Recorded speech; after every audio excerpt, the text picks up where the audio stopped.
muy bien, aquí seguimos en Café de la Tarde y la noticia es que detuvieron al ex de River y Boca. Estamos hablando de Jonathan Fabro, hemos hablado mucho de este caso aquí en Café de la Tarde. Este hombre acusado de cometer dos abusos, ¿no? Uno a su propia ahijada, que en este momento tiene 11 años y fue reiteradas veces. Y en el otro caso, bueno, una menor en Paraguay cercana a su pareja, a Larisa Riquelme. Lo cierto es que después de 3 semanas de librada la orden de detención, fue detenido este exjugador de River y Boca. Por eso ya estábamos acá con Gastón Marano, quien es abogado de la familia de la ahijada de Fabro. Estamos también con Susana Galarza, psicóloga orientada en derechos del niño, y Silvia Piceda, quien ha sufrido un episodio de abuso y ahora tiene una asociación civil llamada Adultos por los Derechos de la Infancia. Bienvenidos a los tres. Gracias. Muchísimas gracias por venir. Doctor Marano, en primer lugar, bueno, ¿cómo recibió la familia de la víctima que finalmente, después de tanto tiempo, pudieron detener a Fabro? Bueno, por supuesto no podría usar un término como alegría, porque es una familia que está viviendo una situación, como se pueden imaginar, desesperada y angustiante. Puedo sí decirles que con optimismo, porque entendemos que se acerca un poco más el tiempo en el cual esta situación reciba una resolución por parte de la justicia argentina. Así que te diría que con optimismo y con la expectativa de ver cómo procede la marcha de la investigación. Doctor, ¿Fabro se entregó o lo detuvieron? Y en tal caso, ¿procesalmente lo mismo o no? Bueno, yo todavía no tuve intervención en las actuaciones de Interpol, que eventualmente van a ser agregadas al juzgado, pero he visto una publicación, un comunicado oficial de la Procuración General de México ayer, en donde especifican que fue detenido en las inmediaciones de un hotel en el barrio de Cholula, en el estado de Puebla. Con lo cual entendemos que ha sido detenido, que no se habría entregado. De todas maneras, esto será ratificado o rectificado cuando veamos la totalidad de las actuaciones de Interpol. Claro, pues su abogado dijo que se entregó. Y el abogado estaba presente, por lo cual yo no quiero problematizar con un colega, especialmente porque él estaba ahí, con lo cual voy a asumir que lo que el colega dice, por supuesto, es lo correcto, pero lo cierto es que la Procuración General Mexicana ha publicado otra cosa. ¿Pero me preguntabas, en un hotel? Sí. Ahora, digo, en un hotel, entregarse en un hotel. Suena raro, ¿no? Suena extraño, raro. Sí. Doctor, para que le quede claro a la gente, porque lo que esto implica es la libertad o no, seguramente durante la sustanciación del proceso de aquí en más. De esto se trata, ¿no? Saber si efectivamente se entregó voluntariamente Fabro o si, por el contrario, bueno, fue detenido luego de estar prófugo 3 semanas.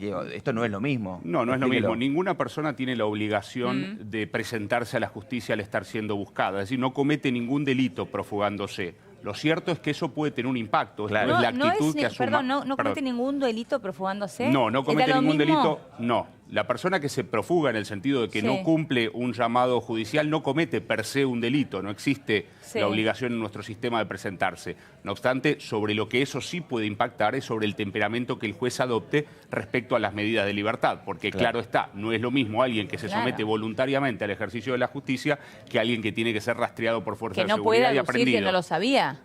Aparte, ¿no? Indudablemente en este caso el imputado lo sabía, no solo porque sus abogados estaban notificados de la misma manera que estaba notificada la querella, sino porque la trascendencia pública del caso hace impensable que no supiera que estaba siendo buscado. ¿Está detenido? ¿Cómo sigue ahora? En este momento él está detenido a la espera de que se lleve adelante un proceso de extradición. La extradición tiene 2 modalidades. Si él acepta la venida voluntaria al país, es lo que llamamos una extradición simplificada, prácticamente un trámite administrativo que puede durar días, cuando mucho semanas. Si él no aceptara venir a la Argentina de manera voluntaria, se sustancia un verdadero proceso de extradición que sí puede tardar muchos más meses. Susana y Silvia, esto se lo pregunto a las dos, a una desde como psicóloga, ¿no? Como experta en el tema, a otra justamente por la experiencia vivida. Por un lado, por un carril va a ir el tema judicial, por supuesto, y esperemos que la condena sea acorde a lo que en este caso han sufrido estas 2 menores, pero por el otro uno no puede dejar de pensar en 2 menores que tienen que seguir adelante con sus vidas. ¿Cómo se sigue adelante? Para nosotros como sobrevivientes, y por lo que vemos en nuestro, viste, nosotros con nuestro grupo todos los sábados sostenemos grupos de ayuda de pares para sobrevivientes adultos y para adultos protectores de niños víctimas en el presente. Y lo que vemos que lo que es fundamental es cómo se recibe, nosotros decimos, al herido. O sea, una sociedad, por un lado esto, la búsqueda de justicia, el haber tenido adultos que escucharon a las niñas y actuaron en consecuencia. La mayoría de nosotros tuvimos adultos que no le dieron la importancia que tenía el tema, o no escucharon, o si escucharon no le dieron importancia. Más de una vez los adultos decidieron seguir sosteniendo situaciones familiares, no cambiar ningún tipo de situación familiar, y la víctima sigue teniendo que ver los fines de semana o las fiestas a su agresor a pesar de haberlo dicho. Pensaba en contraposición a esto, ¿no? Lo que pasó precisamente con el caso Fabro, ¿no? Que hubo una familia que acompañó, además teniendo en cuenta el agravante, ¿no? Lo que figura, lo que significaba Fabro para esa familia, un símbolo muy importante, no solo por lo que representa para una familia, alguien que pudo ser exitoso en lo suyo, sino además que sostenía a la familia o aportaba económicamente, ¿no? Digo, qué importante debe ser esto. Seguro. Para esas niñas le cambia absolutamente. De alguna manera nosotros decimos tiene muchísimas más posibilidades de tener una vida plena a pesar de la herida. No negamos la herida, o sea, la herida siempre ante un abuso es terrible, por eso la justicia tiene que actuar y los agresores tienen que absolutamente tener sus condenas y tenemos que tener cuidado de los agresores, ¿no? Pero me gustó como la figura sociedad que diste, ¿no? Recibir al herido. Sí, seguro. Me parece que es muy representativa, porque la herida está, la herida estará, pero cómo se lo recibió debe ser algo muy, muy importante. ¿Cómo se lo recibe en esto? En el creer, en el actuar como adulto que tenés la obligación de proteger, y después como sociedad toda, ¿sí? Sabiendo que la vergüenza, la carga de vergüenza la tiene que tener el agresor y sus cómplices, nunca la víctima. Eso también cambia la situación. Vos pensás que en nuestra sociedad el abuso, la culpa y la vergüenza la cargamos los ¿Y eso cómo se trabaja? ¿Se trabaja psicológicamente para que esto no pase? Sí, mira, antes que nada yo quería hacer una referencia, te agradezco, no te saludé al doctor, quizás aquí nos pasa un poco lo que nos pasa en la sociedad toda. Primero focalizamos en que habla el doctor del victimario y por última hablamos de la niña, que en realidad no la nombramos, decimos el niño. Hablemos de la niña, que es un cuerpo femenino, estamos hablando de un varón. El abuso sexual está llevado por parte de un adulto. Nosotros decimos abuso sexual infantil porque el delito lo colocamos del lado de la víctima, no lo colocamos del lado del adulto. Cuando nosotros le damos la creencia a los dichos del niño o de la niña, lo que estamos haciendo es alojarla, es contenerla. Si nosotros desechamos o no creemos esas palabras, estamos enviando al niño o a la niña hacia un abismo. Yo no soy tan amorosa como Silvia, yo no digo que ha sido una herida, sino que es una muerte subjetiva lo que tiene la niña o el niño abusado. Es algo que nosotras sabemos que va a arrastrar por siempre. Depende del momento de ciclo vital donde haya acontecido y quién haya efectuado el abuso, será el impacto en su sexualidad y en todo su entorno y en su manera de comportamiento del niño o de la niña. Pensaba, licenciada, bueno, dos cosas. Por un lado, que obviamente comenzamos por Fabro porque es la noticia del día y esto tiene que ver con... Ese es nuestro problema, pensar que la noticia es el abusador. No, en realidad porque él es el abogado de la víctima. No, y además, claro, porque está detenido, porque estaba hace 3 semanas que estaba prófugo. Entonces el dato nuevo acá, más allá obviamente del abuso, es que, bueno, que hay un abogado acá buscando que finalmente se haga justicia, por eso es el abogado de la hijada que es la víctima. Por eso digo, me parece, también para ponerle un marco a esto y por otro lado que desde acá, digamos, está la cuestión interdisciplinaria, ¿no?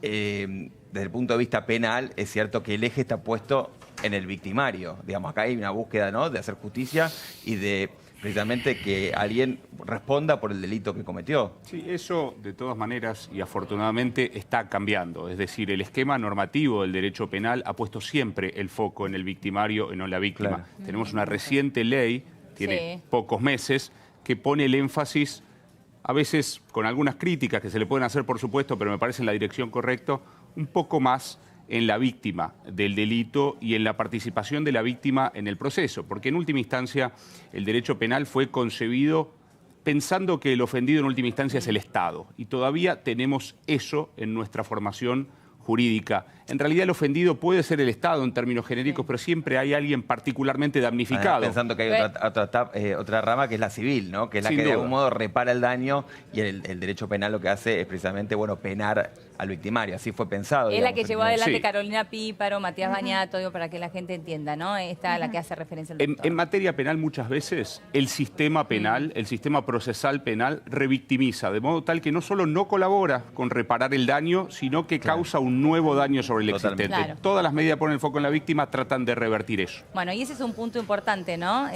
Susana, la que dice el doctor. Sí, yo he trabajado muchísimos años en el Consejo Servicio Local de Protección de Derechos del Niño y la Niña. Actualmente trabajo en Ático, Cooperativa de Salud Mental, que trabaja con niños y niñas víctimas de abuso, y es imposible pensarnos sin trabajar mancomunadamente. Claro. Totalmente. Psicología, derecho, trabajadores sociales, ahí está la riqueza y donde realmente podemos ubicar algo del delito, porque poco podemos hacer sin el uno, sin el Claro. otro, ¿no? Entonces, y pensar también a la niña o al niño desde ese lugar, desde el derecho que le corresponde, desde la Convención de los Derechos del Niño, y para adelante, y todo lo que le va a pasar a esa niña. Claro, porque es lo que decía Silvia recién, ¿no? Claro, Silvia puede contarnos Claro, un poco. porque qué Silvia le puede recién hablaba pasar. también del rol de la sociedad en esto Claro que es y la mirada de la sociedad hacia la víctima, ¿no, Silvia? Nosotros, o sea, además por lo que vemos, lo que vivimos en nuestra propia vida y después por lo que vemos. Sábado a sábado los compañeros adultos sobrevivientes de abuso hablan más de sus dolores ante las actitudes de la familia y del entorno cercano más que del abusador en sí. Esto a nosotros nos marca la importancia de una sociedad que además ponga los temas. O sea, el agresor es el que tiene que cargar con la culpa, la vergüenza, la justicia meterlo preso, pero además socialmente no pueden seguir siendo tan aceptados pedófilos, ¿sí? Claro. Como son hasta ahora. Vos lo ves a Woody Allen, lo ves al Bambino Veira, que sigue siendo un personaje que se sigue moviendo en la farándula, y es una persona que tuvo condena por haber abusado de un niño. Sí, Bueno, cierto. mientras siga habiendo ese lugar social Cierto. hacia los victimarios, las víctimas las vamos a seguir pasando mal. O sea, tiene que quedar bien claro acá quién es el malo, ¿no? Claro, Qué claro, tema totalmente. delicado, ¿no? Porque por otro lado, desde el punto de vista jurídico, es cierto que alguien cumple una pena, digamos, responde ante la sociedad y luego debe reinsertarse. Así está pensado, por lo menos, el ordenamiento jurídico, ese es el fin último. Y sin embargo está esto que vos decís, ¿no? Pero la que hay una empatía- sociedad que no debe... de algún modo... ¿Qué hacemos, no? Con el victimario también. Está bien, pero Bueno, estamos hablando de pero- un condenado, estamos hablando de un Sí, pero que un condenado, condenado que haber después abusado de un menor que después se le dio un lugar en los medios como a ninguna otra persona se le Sí. dio. Se le dio un lugar en Yo el entiendo. pedestal de la sociedad que es para muchísima gente, Totalmente. equivocadamente, que no se le dio. Entonces uno no dice cerrar las puertas de por vida de su vida, que cumpla condena, pero sí que tenga un tipo de condena social, que no tenga una seguro. representación Que no- mediática, Totalmente. ni que tampoco se jacte de Yo entiendo, ciertas y entiendo, cosas mediáticamente. digo, En entiendo, eso, lo para mí entiendo, no hay pero tutía. ¿cómo Seguro. hacemos como sociedad, digamos, después también, ¿no? Porque hay una cuestión que tiene que ver con que alguien dio respuestas, cumplió una condena y después debiera reinsertarse. ¿Cómo hace? ¿Qué se hace? Pero vos, ¿Qué o es lo sea, ideal? pero a mí Pero me parece que nuevamente una cosa... vos pones la mirada en la persona abusadora Y no en la y Claro. no pensás en la Totalmente. víctima. ¿Qué Lo que le pasa con sucede la a esa víctima? niña, y no me voy a meter en ese caso. pero pensando en la niña, ¿qué se hace? ¿Qué debiera hacerse con alguien que ¿Y por cometió qué un lo delito? tendríamos que pensar nosotros si no lo tiene que pensar el Estado, que es el responsable? No, por supuesto, pero yo digo, como el rol, Nosotros yo decimos solamente como el claramente, rol de por la ejemplo, a sociedad. nivel familiar, nosotros en este momento estamos lanzando una campaña desde nuestra asociación civil que decimos, bueno, en estas fiestas, ¿vas a brindar con el abusador de tu hija, tu hijo, tu sobrino? Entonces ponemos la empatía, la solidaridad y el amor es hacia las víctimas. O sea, me parece que esto, en una sociedad donde este delito es el más impune de la tierra, ¿no? Donde en verdad la excepción es llegar a juicio y condena, donde las víctimas habitualmente están condenadas a seguir conviviendo con su abusador o ver que su denuncia, ya sea familiar o aún llegándola a los juzgados, no llegó a nada. Esta es la realidad de hoy. O sea, en esta realidad a mí me preocupan muchísimo las víctimas, ya sea los niños que hoy están pasando por esto como los adultos sobrevivientes. Te digo la verdad, yo esas preguntas con respecto a los agresores famosos no me la hago. Me parece que marca una cosa terrorífica. Hoy vos no traerías a un torturador, aunque haya tenido condena, a un programa de televisión. No lo traerías a Barreda a hacer un programa de televisión, aunque haya cumplido, ponerle que cumpla su condena o que desde la cárcel se le ocurra hacer algún programa televisivo. Porque realmente el delito que cometió socialmente es inaceptable. El abuso contra los niños es inaceptable. Es un horror. Estoy totalmente de Entonces, acuerdo. desde ahí, como adultos, nuestra empatía, tenemos que estar preocupados en esto. ¿Cómo hacemos para que las víctimas puedan pasar por esto de la mejor manera? O sea, el haber tenido este evento que de alguna manera, ¿cómo hacemos como adultos para hacer que estos niños que tuvieron que pasar por esto tengan una vida feliz, plena, entera? No me voy a preocupar qué pasa con los señores abusadores. Ahora, doctor, al comienzo le preguntaba cómo tomó esto la familia, pero ahora justamente, y estamos haciendo foco en la víctima, y sabiendo que en otras charlas que hemos tenido, usted dice que la menor estaba al tanto absolutamente de todo y preguntaba cómo tomó ella esto y cómo está ella hoy. Bueno, en principio no es que esté al tanto del todo, mediáticamente está muy resguardada de las cuestiones que trascienden, pero cuando te decía que está al tanto de todo me refería a que desde que fue convocada Cámara Gesell, obviamente toma dimensión de lo que estaba ocurriendo y es ella misma la que indaga o la que me pregunta o la que le pregunta a la mamá, bueno, ¿y ahora qué pasa? ¿Por qué no pasó esto o aquello? Por eso uno de los planteos que le hacíamos con mucho respeto al juzgado es que ahora los tiempos son los de la nena, porque lamentablemente no hay otra manera de seguir adelante con una imputación de estas características que no sea escuchándola. Pero ahora que se la escuchó, tenemos que darle una respuesta rápida, porque ahora ella entra en una situación de desesperación con los tiempos que antes la teníamos solo los adultos, porque ella estaba, si se quiere, aislada de esta situación. Entonces, es una perspectiva difícil. Obviamente la terapéutica la está ayudando mucho y la está llevando adelante toda la familia, pero yo no tengo ninguna expectativa, más allá de que soy abogado y en definitiva lo que me incumbe es la participación de una persona en una pena cuando es imputada de un delito. No tengo ninguna expectativa de que la imputación o la carga de una pena sobre este presunto abusador, porque todavía es formalmente una persona inocente y así debo referirme a él, vaya a cambiar lo que ha ocurrido o vaya a sanar completamente lo que le pasó a esa nena. Sí entiendo que puede ser un paso en la dirección correcta, el ver que no ha quedado impune algo, pero no es mágico, digo, doctor, no va a ocurrir que con la condena la niña sane. Desde el punto de vista jurídico no debe haber dudas de que el delito que se le imputa ha ocurrido. Sí, porque en caso de duda, obviamente, es inocente. Se está a favor del imputado. ¿Cuánto de la producción de prueba que ya fue realizada en la instrucción, digamos, da cuenta de que el delito, en términos de porcentaje, de que Fabro es culpable? Bueno, hay distintos niveles de convicción jurídica, para ponértelo en términos sencillos. El primer nivel de convicción jurídica es lo que se llama el estado de sospecha, es lo que el juez tiene que tener para citar a alguien a indagatoria. Después hay un segundo nivel de convicción que va a ocurrir dentro de los 10 días hábiles de que le sea tomada indagatoria al imputado, que tiene que ver con una decisión jurisdiccional. ¿Proceso a esta persona o no? Habiendo escuchado las explicaciones que ha querido dar o si se ha abstenido de declarar, puesto que tiene el derecho constitucional de hacerlo. Para eso el juez tiene que tener un nivel de convicción mayor, que es solo aquel que puede surgir de haber escuchado al imputado a la luz de las pruebas. Y luego se va a un juicio, a un pleno, termina la etapa de instrucción. Para que bajen el martillo los 3 jueces de un tribunal, el nivel de convicción debe ser apodíctico, o sea, no debe caber duda de la comisión del delito. Por supuesto que en delitos de estas características, los llamados delitos de intimidad que ocurren entre 4 paredes, las cuestiones probatorias son más complejas que en otros delitos. Por eso nos apoyamos sobre la prueba científica, por eso la importancia de una cámara Gesell, de un psicólogo preparado que escucha el relato y que deja de ser una mera denuncia para hacer una prueba fuerte.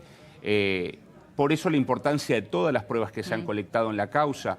Hoy escuchaba por ahí que alguien se preguntaba por qué se tardaron tantos meses en convocar al imputado a indagatoria. Yo, en cierta medida, me preguntaba lo mismo. Yo había pedido su detención en julio.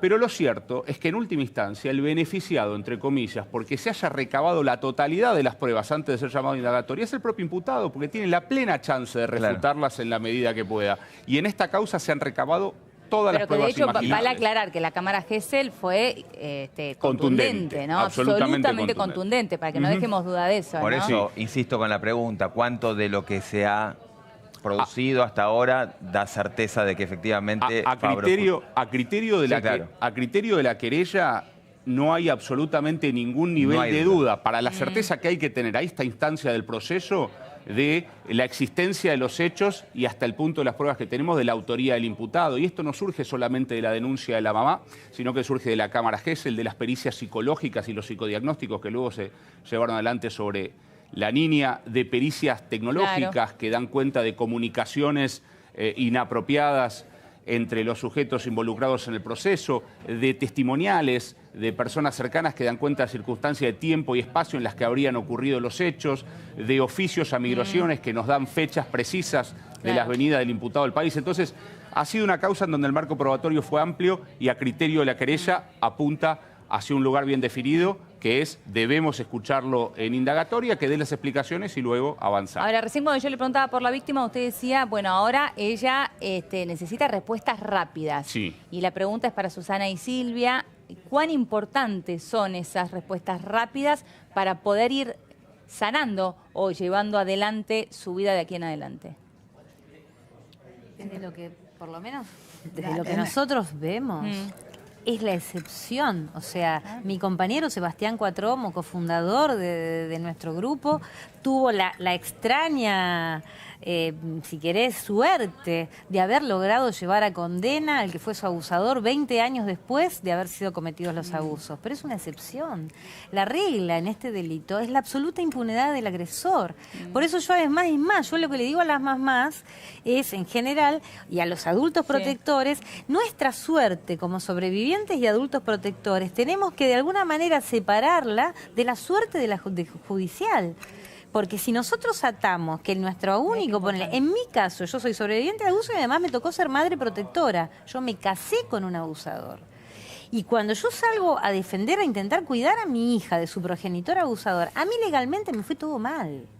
O sea que sí, Además, vos haber sido víctima, a ver si me queda claro, Silvia, también fue víctima tu propia hija. Sí, en verdad me pasó lo que nos pasa a muchísimas las que somos sobrevivientes de abuso y maltrato en la infancia, y es que no es repetir la historia. Yo creo que volvés a no tener olfato y volvés a engancharte con tipos que son jorobados, psicopatones, con un modo de relación jodido.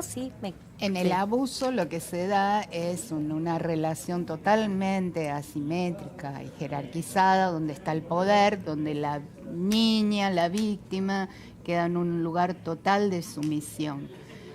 Cuando eso acontece, se ponen en juego psicológicamente diversos mecanismos que no mirás y te corres y te tratás de sobreadaptar a una situación que es terriblemente dolorosa, súper jorobada para la niña. O sea, es como si mirase para otro lado mientras eso está aconteciendo. Cuando esos procesos vos los haces crónicos, como cualquier proceso, es como si se rompiese, como si fuese un mecanismo que se rompe.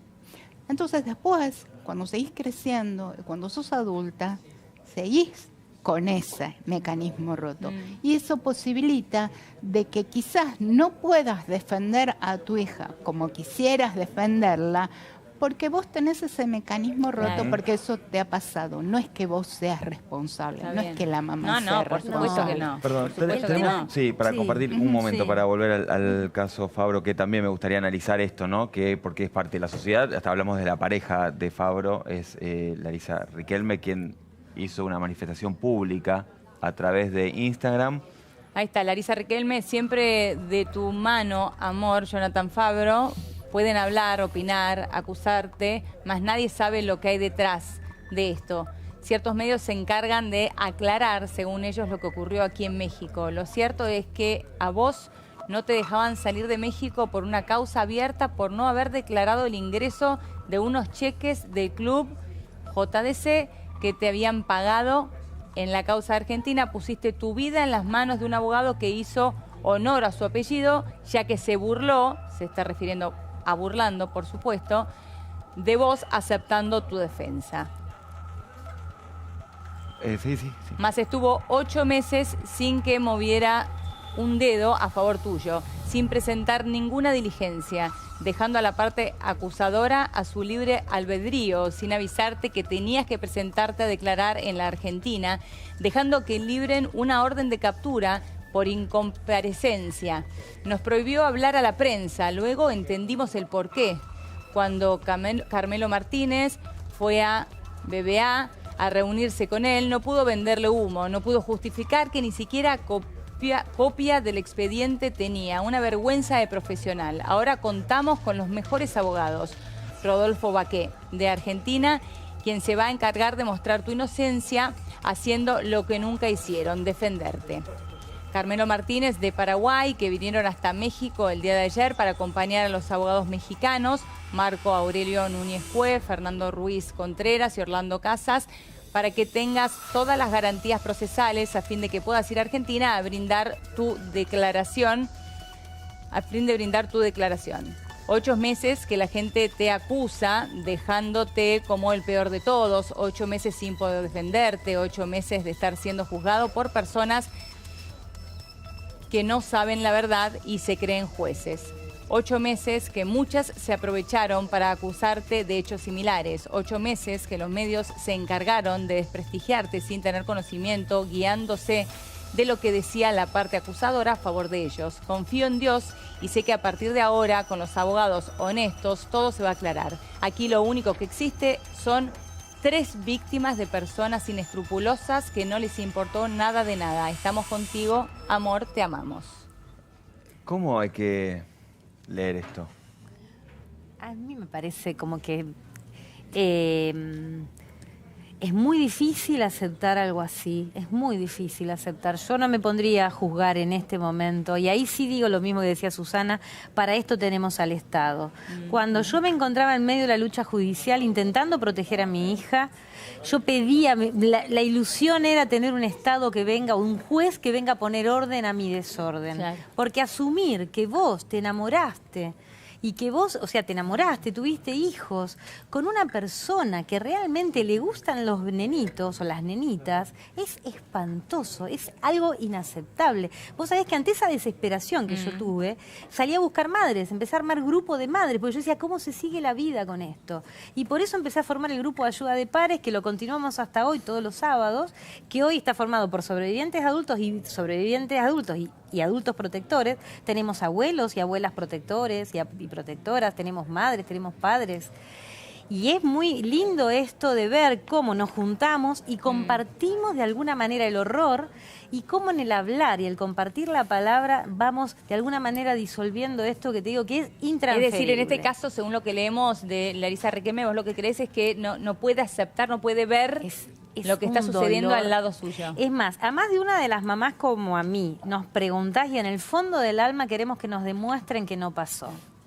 Yo siempre veo... O sea, a pesar de que, bueno, haya sido un hijo, hay algo interiormente que quiere porque es un horror que esto no solo ocurrió. Pensarlo. Entonces, por eso digo, como sociedad creo que también actuamos en esto de negar el tema del abuso y hacer como que esto no pasa, porque acercarnos al horror que significa es muy doloroso. Ahora, del otro lado vos tenés que el 20% de la población hoy, según Unión Europea, está siendo abusada.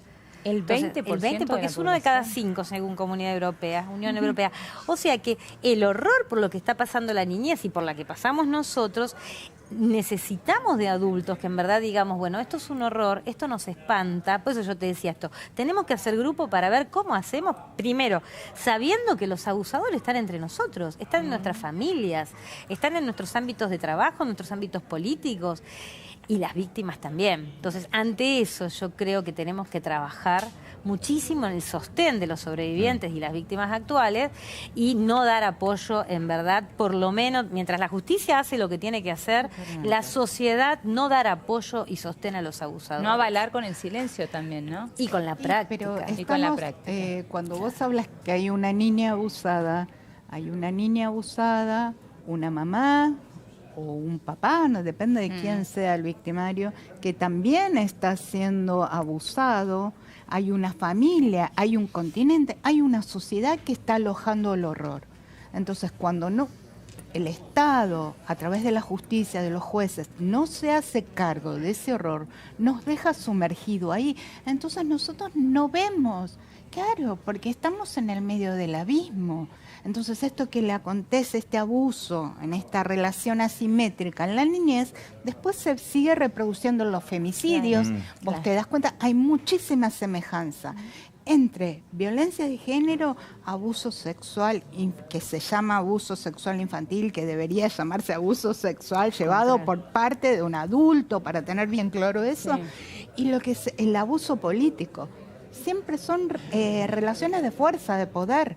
Eso es lo que tenemos que tener en cuenta. Y lo único que tenemos donde sostenernos, y estos días lo vimos, es el Estado. Sí, tal cual. Sin duda, el representante del Estado en este caso es el Poder Judicial, es la justicia. En caso de que se declare culpable a Fabro, ¿de qué pena estamos hablando? Bueno, aquí hay un concurso de delitos, digamos, está la figura del 119 de nuestro Código Penal en concurso ideal con el 125. Bajado al lenguaje menos técnico, está la figura del abuso sexual de un menor de 13 años. Por otro lado, con ciertos agravantes, lo cual contempla una pena en expectativa por el mínimo de la escala de 8 años y por el máximo de la escala de 20 años. Bien, queda clarísimo. Bueno, les agradecemos.